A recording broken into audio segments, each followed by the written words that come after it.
Good, we're here to make some noise today. My name's Ed. Welcome to Wake Up Washington. Let's have a little noise for that, shall we?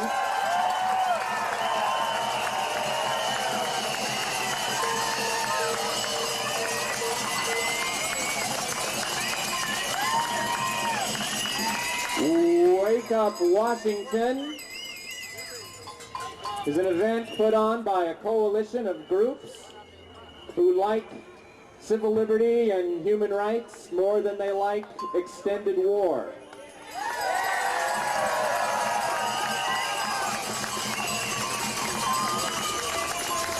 A lot of them like nonviolence more than they like violence. That's the kind of event we hope to have today. A lot of the groups are with us here. We'll be pointing some of them out later. We'll be identifying them. We'll be talking for a while, and our goal is to wake up, what do you think, just Washington? No, I wouldn't think so. I wouldn't think so. Our goal is to wake up America.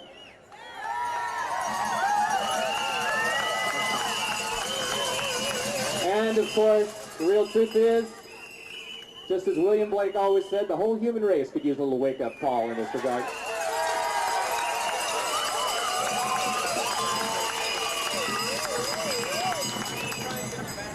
We've gotten some calls that were concerned that this was an anti-sleep rally. I don't think so. There's all kinds of sleep. There's the sleep, the deep sleep of the blessed and the true in heart. That's how I sleep. How about you? There's the sleep of reason. We've all been there probably. Then there's the sleep of ignorance and the sleep of too much comfort bought at other people's expense. And I think that's the one we want to wake up from. So I wouldn't say that we're anti-sleep. I'd say we're pro-awakening here today. And what we want to do is the kind of waking up where you remember who you are. I would like this country that I live in to remember who it is. When I was a kid, I was forced every day in school to put my hand on my heart and swear unswerving loyalty to a nation state. 5 times a week, 200 times a year for about 12 years. I have mixed feelings about that now. I might resist that when it comes time for my child to do that, but that pledge that we all had to say wasn't all bad.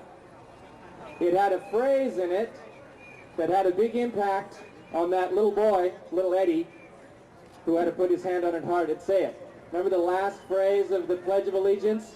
With liberty and justice for all.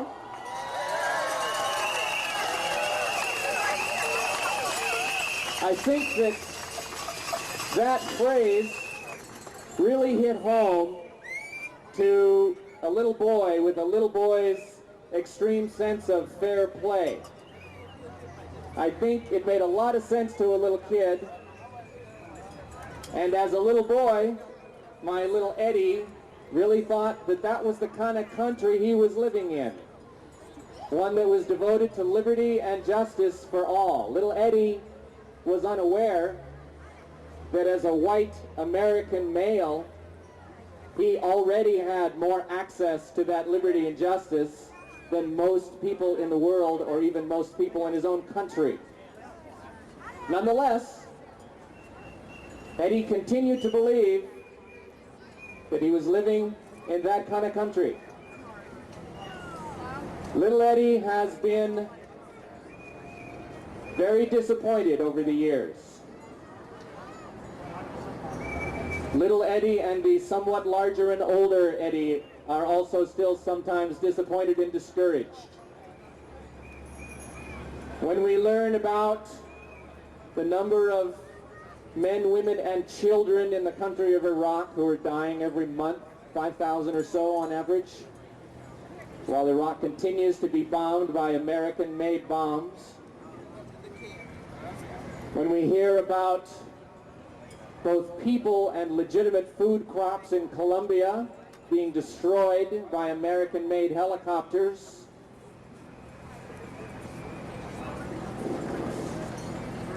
When we learn of a little town in the West Bank called Jenin that has been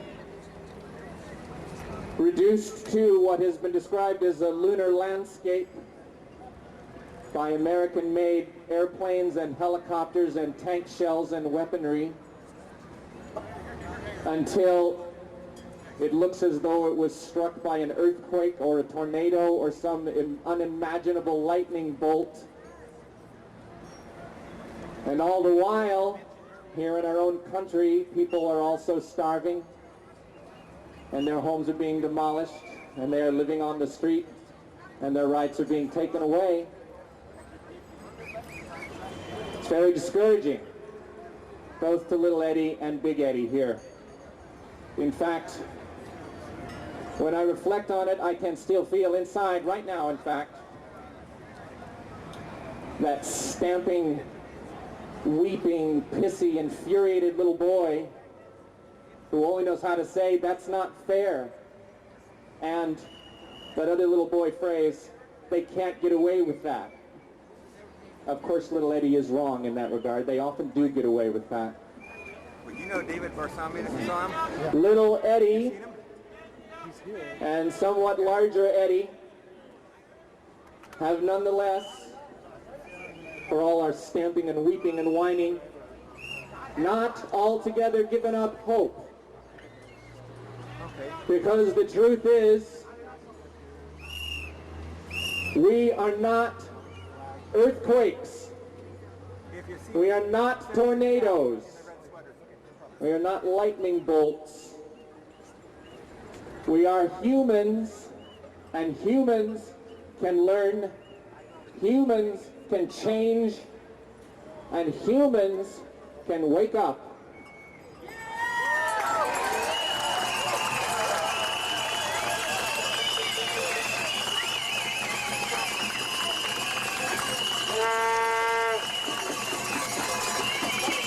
And also, little Eddie has all through his life and all through my life, wherever I have gone, wherever I have been, I have met heroes every place. Quiet people mostly, not like me. People devoted to that funny little phrase in the Pledge of Allegiance, liberty and justice for all. We live on a bigger planet now, so that phrase has had to be changed to liberty and justice for all the creatures of this world and beyond. How about if I say that one more time? Liberty and justice for all the creatures of this world and beyond. And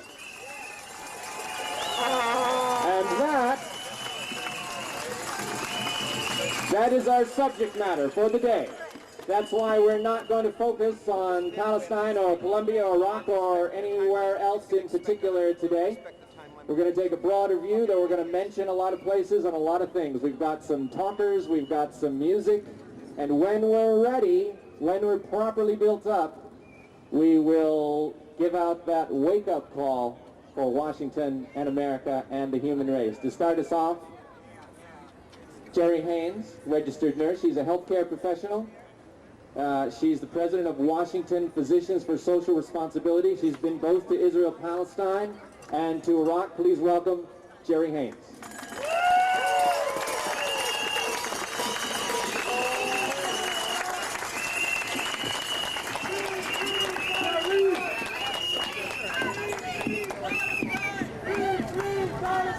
Thank you all for being here today. I don't think, is this on? Is this on? Okay. You know what? If you'll be quiet for just a minute, I'd be grateful. Thanks. We need justice and peace for all. I'm here to represent Washington Physicians for Social Responsibility, a local organization representing a national organization, representing an international organization of physicians and other healthcare people who work for the prevention of nuclear war and the prevention of war involving all weapons of mass destruction. Our local organization has now supported 3 delegations to Iraq, and there will be 18 to 20 of us going back to Iraq next month, where we know that because of the economic sanctions perpetrated by the United States of America, at least 500,000 children have died. That's a number that's pretty hard to get your mind around. 500,000 children. Children dying every day because they don't have access to clean water or enough food or good medical care. We are complicit in this problem. But the United States is complicit in many things, and we want to be proud to be citizens of this country.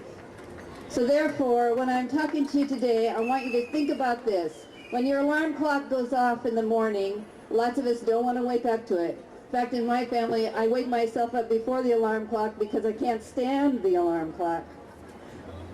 Think about what the alarm clock says to you today. Many of us feel disempowered in this present government. And I'm not just talking about the Republican government. I'm talking about the government of multinational corporations and the government of greed and power.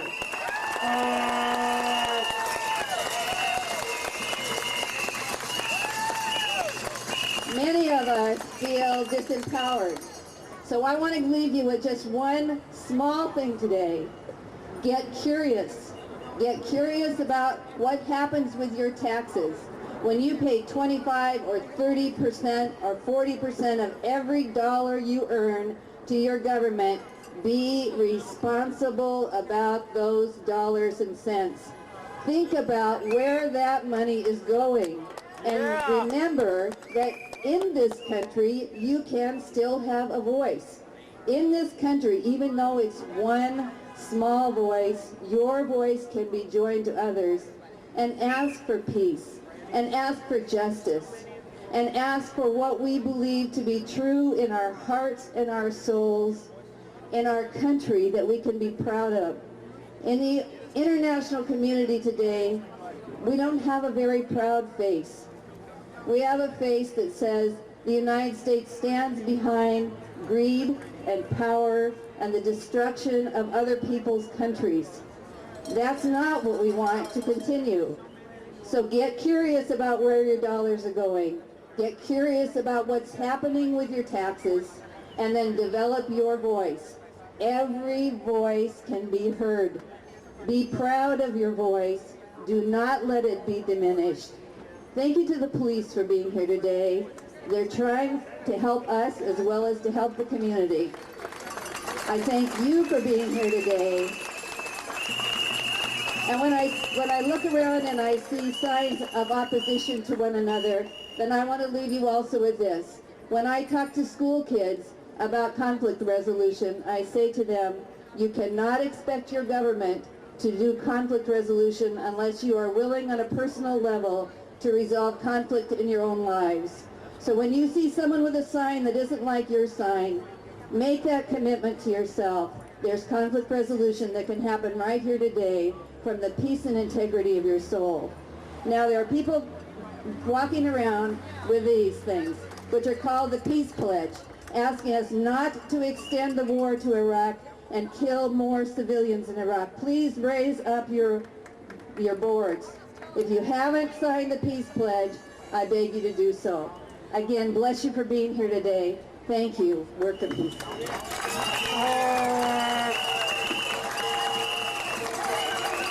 Haynes. Next up, Martin Fleck is the Executive Director of Washington Physicians for Social Responsibility. He's also the convener of the Northwest Disarmament Coalition, which he co-founded in 1992. Says here, he's had a long time involvement with nuclear disarmament and led the Live Without Trident effort to keep nuclear weapons out of Seattle's Seafair celebration in 2000. We seem to have one here today, but he's doing a middling job. Martin Fleck.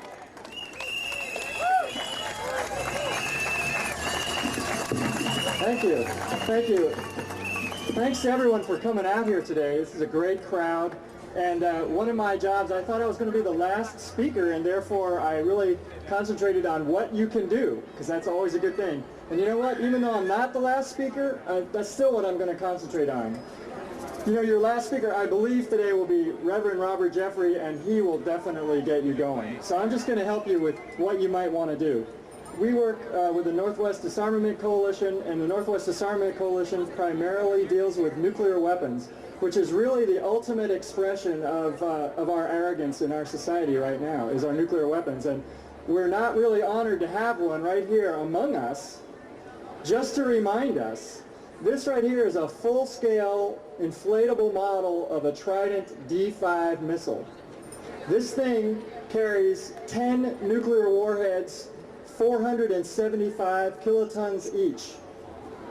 These are based, or will soon be based, right out at Bangor, Washington, on the Kitsap Peninsula at the Bangor submarine base. Right now there are 8 submarines based there, and they actually carry earlier versions of this missile. And are you ready for this?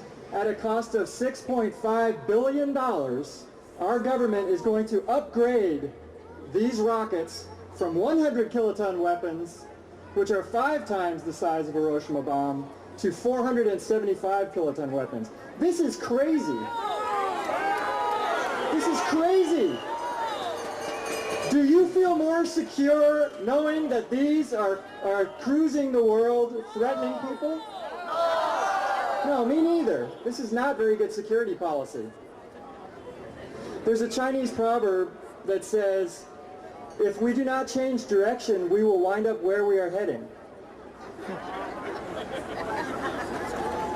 I love those ones, you know. I mean, you don't have to think real hard about that. It's obviously true, and we've got to think about where we're heading, and we have to think about where our government is taking us right now. And if you watch the nightly news, you know that we're not on the path that you would like us to be on. And I want to say, you know, I'm going to talk about what you can do, and I'm not going to try to activate you because you are here. Therefore, you have been activated.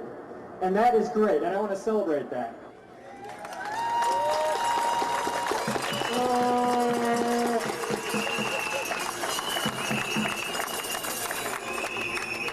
So where are our current policies taking us? Well, right at this moment, the United States is trashing international treaties, such as the Non-Proliferation Treaty, the Comprehensive Test Ban Treaty, the Kyoto Accords. We are continuing to embrace nuclear weapons a decade after the end of the Cold War. We were told, well, these are a necessary evil because we need to deter the evil empire.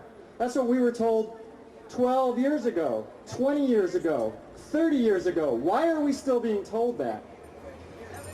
We are fattening the military budget, $48 billion additional this year for a total of $396 billion worth of defense budget. Do you feel more secure? No! Me neither. We're declaring an open-ended war against whomever we choose. We are recklessly forging ahead with a Star Wars plan that will put weapons into space. The policies of this administration are taking us all down a road that leads to very dangerous terrain. And that's what we need to work on. We need to reverse this trend. You know why you're here. You know what you're upset about. The question is, what are we going to do about it? I just want to point out something, because I've been studying these nuclear weapons ever since I got out of college. And it's insulting to me that I still have to work on this issue, which should have been solved before I was born in 1958.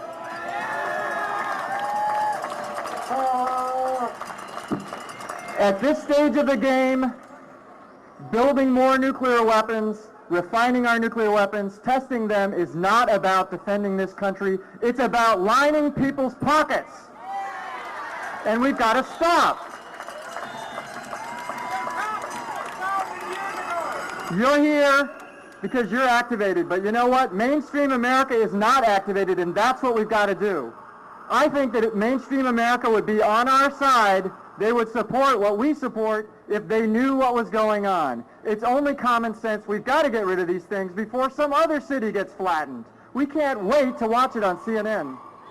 So that's our job, is to activate the mainstream. You all know friends and neighbors, colleagues, and co-workers.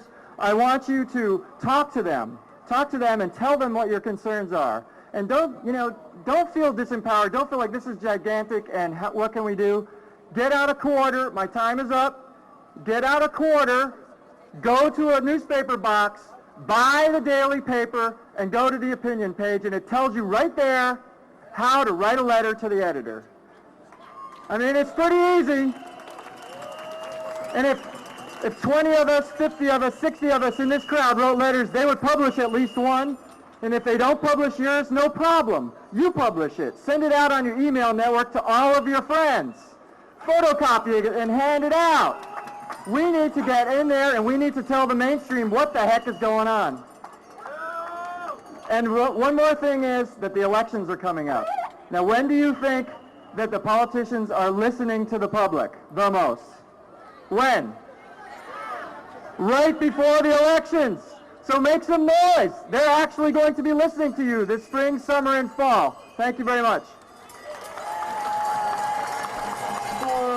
Martin Fleck. Thank you very much. Good afternoon. It's greetings from Boulder, Colorado, where I live. It's wonderful to see you all here, and it's very empowering. And in particular, I want to wish assalamu alaikum to all the Muslim and Christian Arab brothers and sisters who are here. At a time when Islam is being vilified and Muslims and Arabs are being demonized all across the country, it's very important that we stand with them in this very critical time. And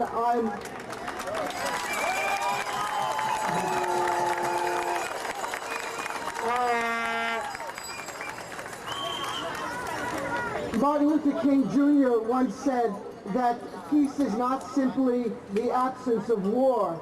Peace is not simply the absence of war. It is the presence of justice. And there will be no peace in the Middle East until the 35-year-old occupation of Palestine ends. There must be justice for the Palestinian people.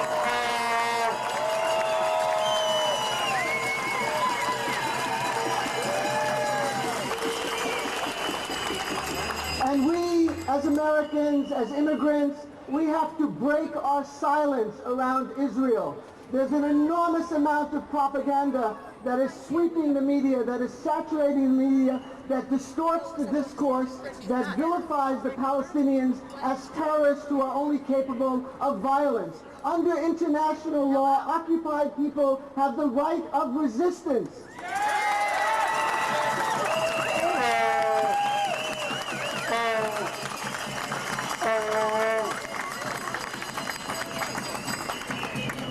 And cutting off the $5 billion of aid to Israel is one way to effect change in the Middle East.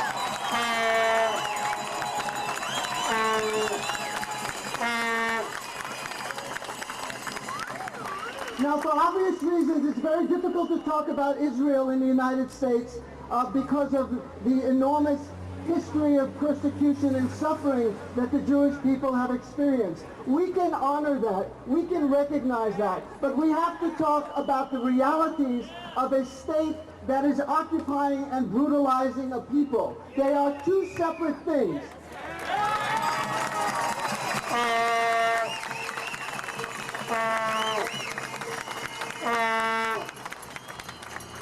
Angela Davis said that victimization cannot be permitted to function as a halo of innocence. You cannot wrap yourself in the suffering of the past in order to perpetuate the suffering and oppression of a people today. We have to separate those things.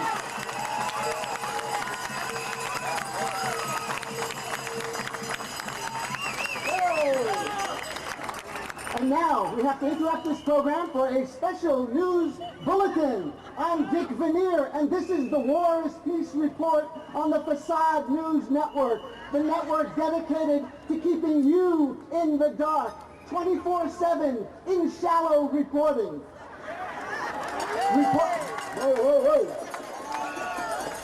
Reports coming into our newsroom indicate that the combined air forces of Cuba, Panama, Haiti, Nicaragua, and other Central American and Latin American countries are attacking the United States.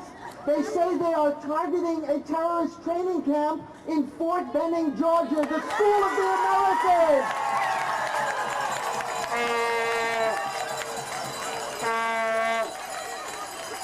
There are many civilian casualties. I mean collateral damage. There are no civilian casualties. There's a lot of reports coming in. It's difficult to corroborate any of this information. Oh, I'm sorry, now we have to break away from a special announcement from our president, from his vacation ranch in Roswell, New Mexico, the President of the United States. My fellow Americans, as I was watching the NBA playoffs, Vice President Cheney called me to tell me of this attack on our great country. I want you to rest assured that we are in full control, and I would like you to resume your normal shopping schedules.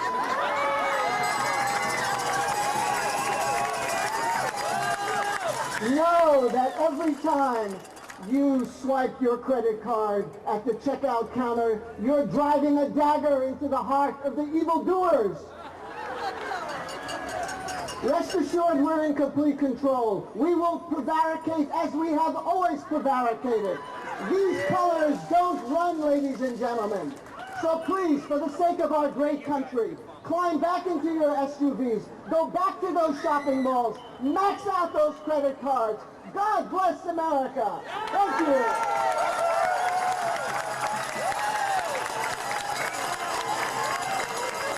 And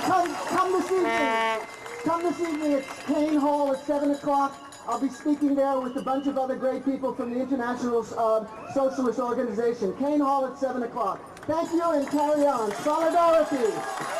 Our next speaker, Reverend Harriet Walden, founded Mothers Against Police Harassment back in 1990. It's now Mothers for Police Accountability. Works with a wide coalition for reforms in the interaction between the police department and the rest of us. Reverend Harriet Walden.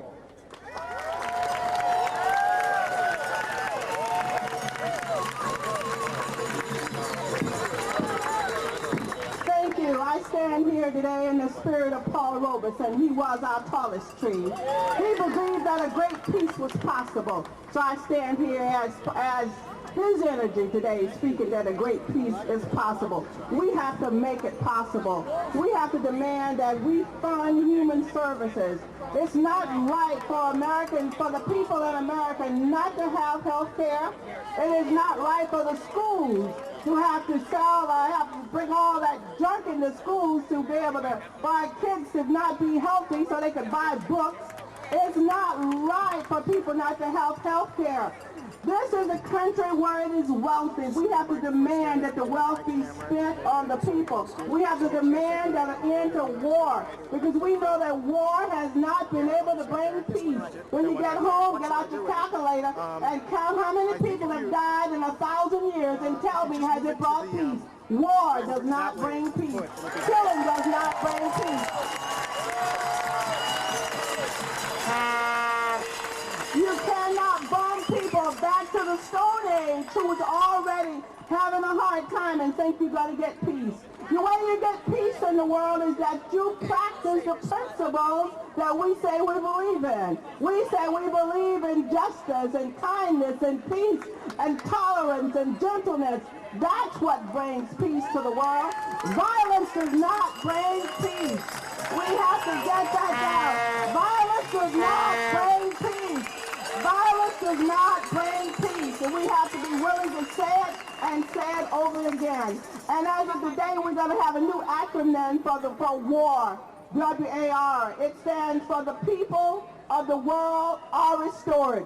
The people of the world are being restored. We demand it. We demand a stop to this madness now. The robber barons are in charge of America. When they're done, it won't be clean water.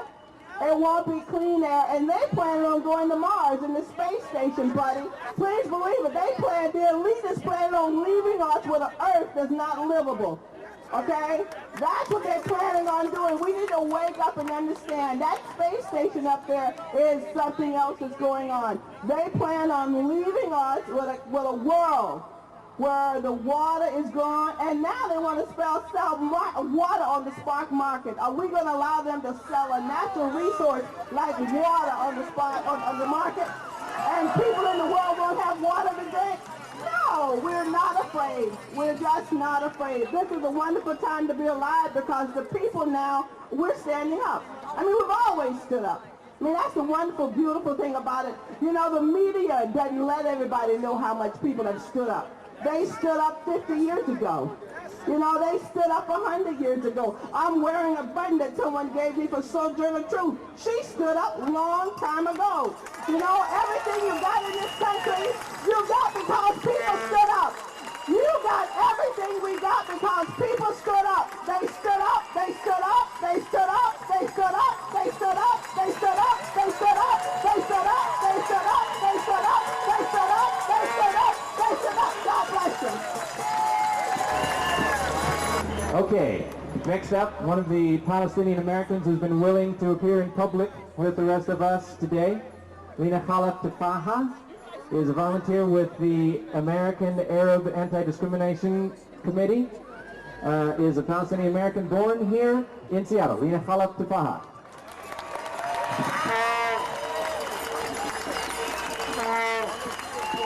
Let me just tell you, the view from up here is gorgeous. Look at you. People of honor and pride standing up for justice with no fear. Give yourself a huge hand.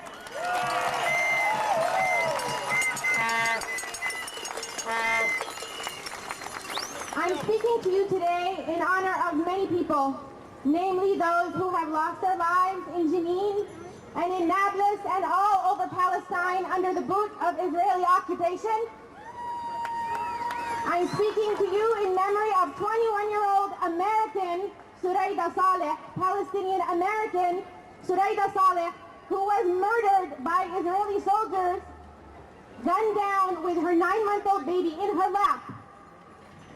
American born in our nation's capital, in her nation's capital. And what did the State Department do about it? Nothing. Nothing. They're refusing to investigate.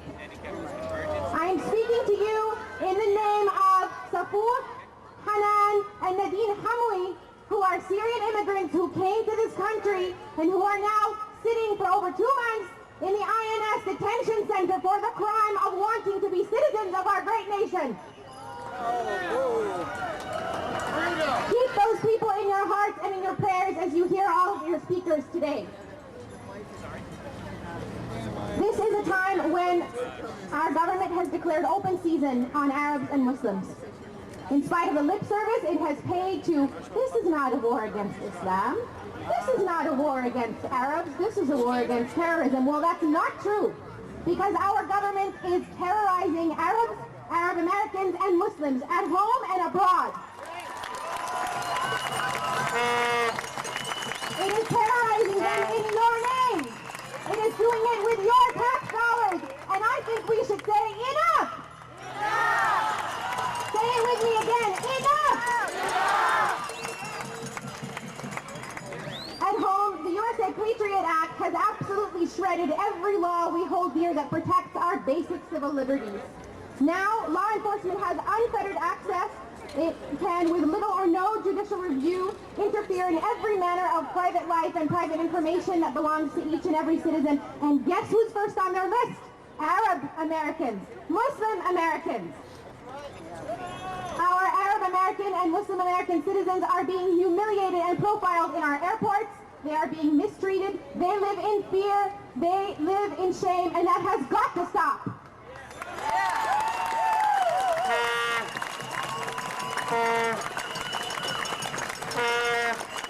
One of the worst things that has happened as a result of the USA Patriot Act is that the definition of the word terrorism in there is so vague that it enables our government to view as a terrorist almost anyone who disagrees with it. And let's just remind our president and John Ashcroft that this country is a democracy. And we have the right to disagree, and we are going to disagree loudly. Loudly!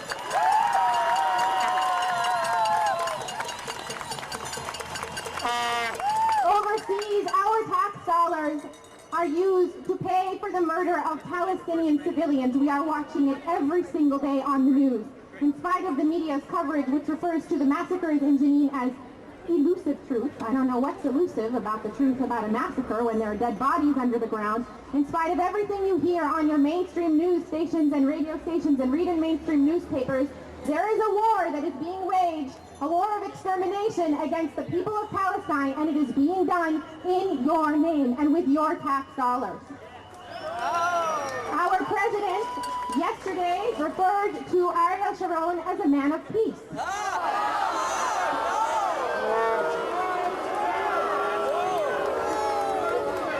But we know the truth. We know who Ariel Sharon is. And we say we don't like what's happened to our country since we've been doing business with this man.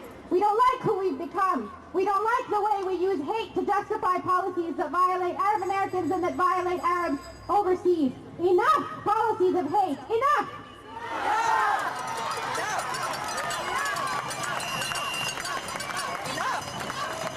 I want to clarify a very important point. A number of people have asked questions about concerns about anti-Semitism. And let me just be very clear on 3 key points. Number 1, there are no haters here today. Let's say that loud and clear. There are no haters here today.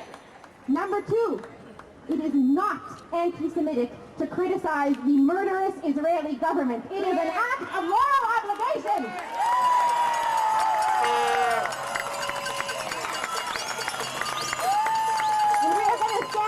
We're going to do it in the name of everyone, no matter who they are or where they come from, who believes in peace and in justice.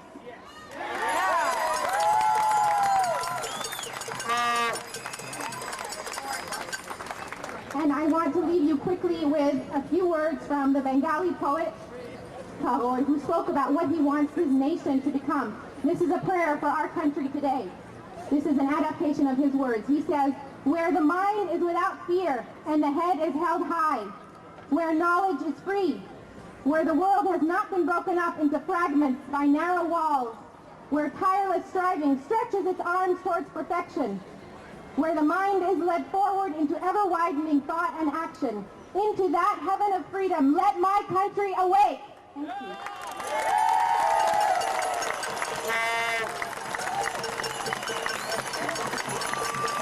Lena Palak Kapaha. I'm sorry, I didn't quite hear. How do we feel about that war being waged with our tax dollars? Shall we wake up from that? All right. Next up, another ally in the cause for Palestinian rights, Shulamit Decter, is a Jewish American. She actually grew up in apartheid South Africa, has also lived in Israel-Palestine, now works with some of the local First Nation tribes here in this country. Shulamit Decter. She also represents Fellowship of Reconciliation and Pursuit of Peace.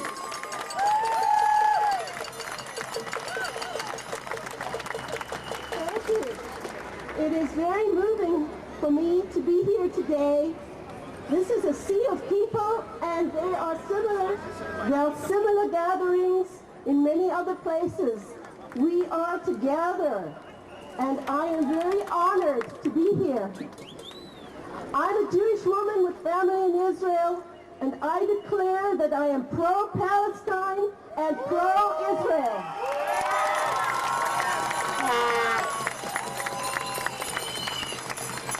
Palestine and Israel are linked and are deeply parallel, and I must be for both if I am for either one.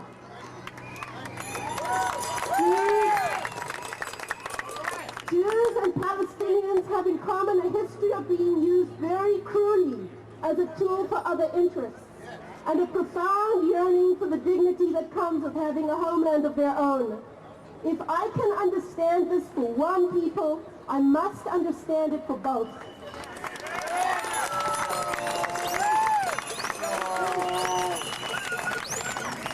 It is deeply moving to me that Israeli reservist refuseniks are declaring that they will not participate in the continuing imposition of the Israeli occupation. And to see peace activists, Israelis and Palestinians standing together and jointly participating in nonviolent resistance.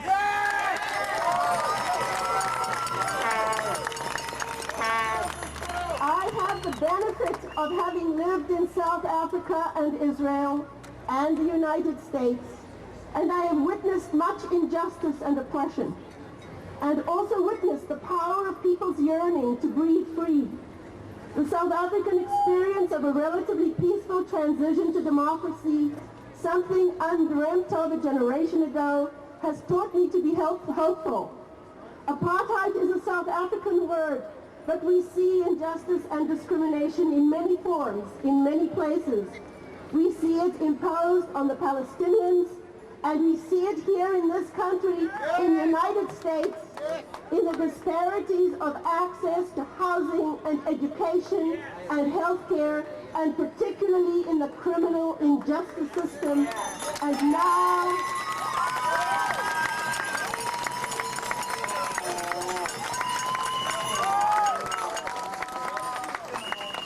now the threat of further erosion of our civil liberties. It is our responsibility as activists, as people who care for justice and freedom and peace, to recognize the connections between people and their histories and the times in which we live, and for us to recognize how we are connected and to be mindful of those connections. Simon Ortiz, a Native American leader of the Tewa people of New Mexico, said these words: "We must struggle to share our human lives with each other. We must fight against those forces that will take our humanity from us." And I say, we must recognize that the blood of the Afghani people who have been bombed and maimed and made homeless by us in our name as Americans for so very long, their blood is just as red and their deaths just as real as that of those who perished on September 11th.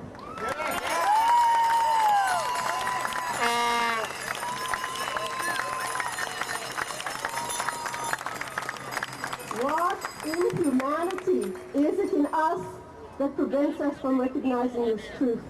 How can we mourn the deaths over here and not over there?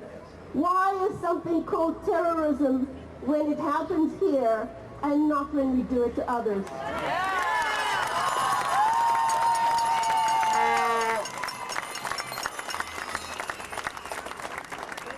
How can we be heedless now, knowing that our government is preparing for further onslaught against the people of Iraq?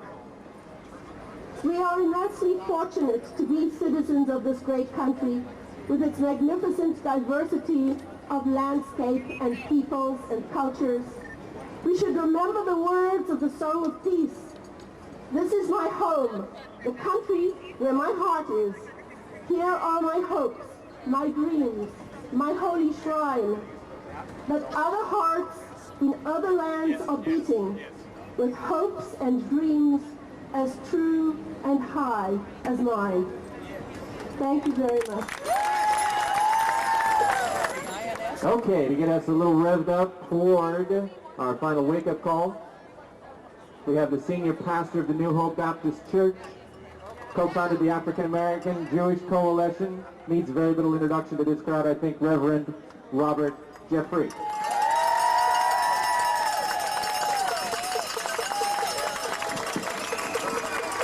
How's everybody doing?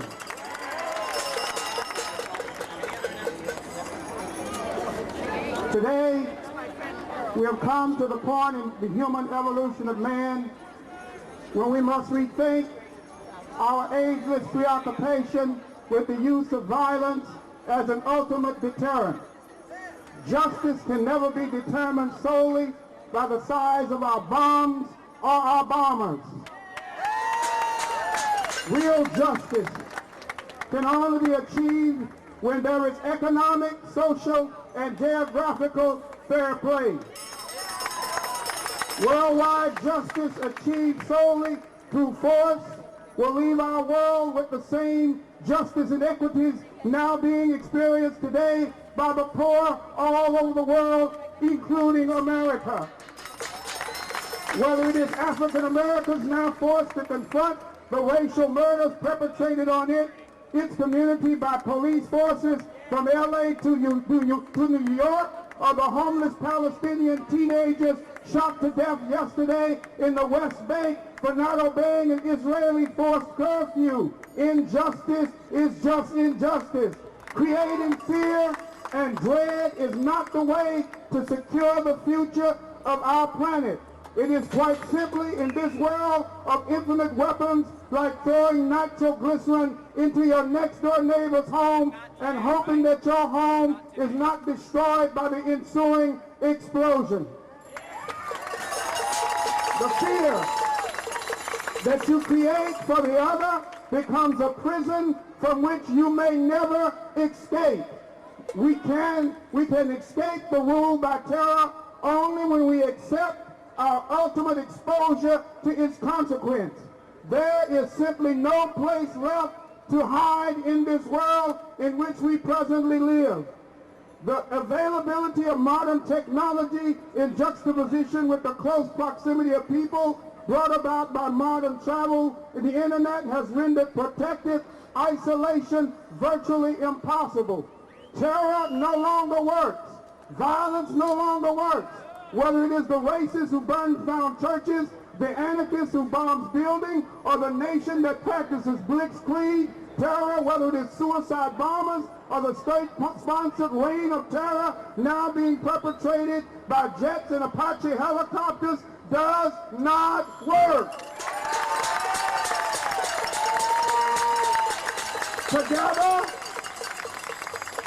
Today, as we gather here, there are tragically many in our world that are using the present rise of terror as an excuse to continue their wanton exploitation of the poor and the displaced and their displacement.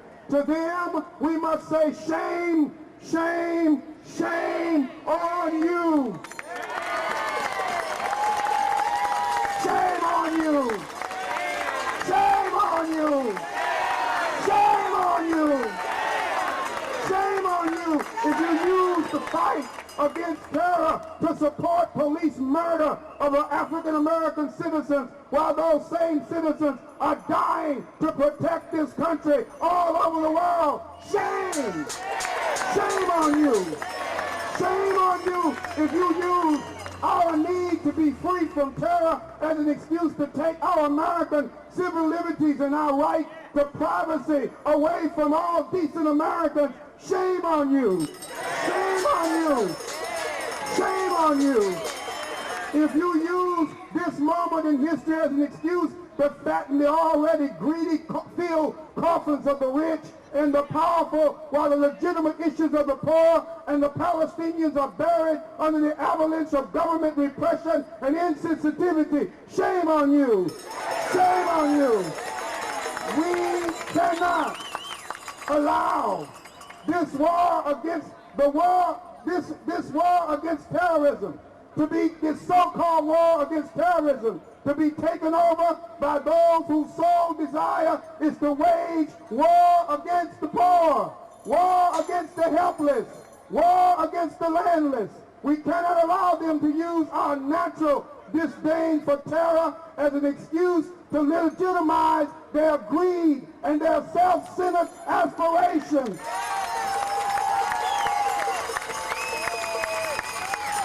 We decry the rise of racial and cultural profiling instituted by rich white men who themselves have historically terrorized the very people they now seek to isolate. We cannot exchange our need to be safe for the protection of those who are in bed with monopoly-driven multinational corporations. These are corporations whose only desire is to turn the world's population into willing drones in their service and their self-centered interests and their self-centered needs to make more money. Shame! Shame!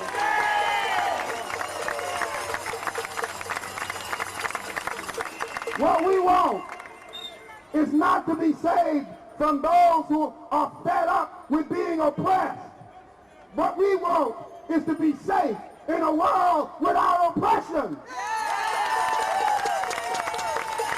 We want a world where the human rights and human dignity of all God's children are respected. We want a world where both Ariel Sharon and Yasser Arafat are equally condemned, while moral and just solutions are demanded by those who desire real peace in the Middle East. Let us create a world beyond the arrogance of might makes right, that gives Ariel Sharon a false sense of moral authority over Yasser Arafat. If Arafat is one, Sharon, you are one too.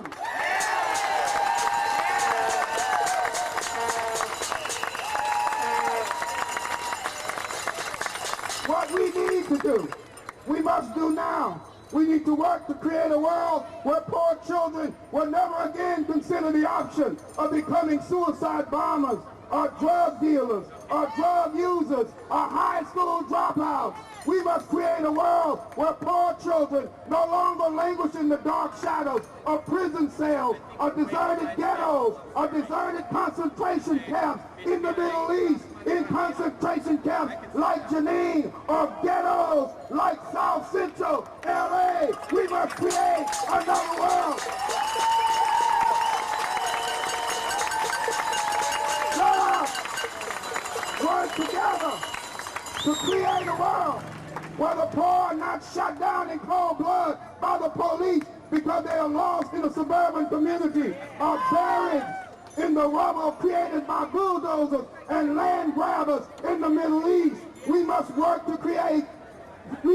in order to create the correction needed to bring an end to the racial, economic, and religious divide that has existed up until this time. We may not have all the answers, but we must demand a world where we can come together and search for those answers.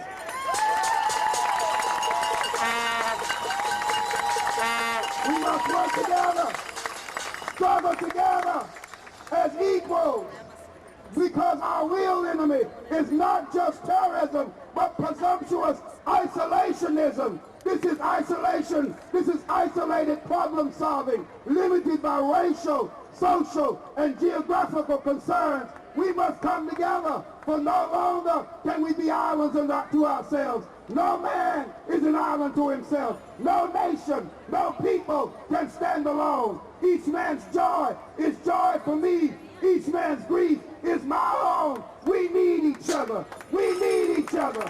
We need each other. On which we can depend. Each man as my brother in solidarity. Each man as my friend. Wake up!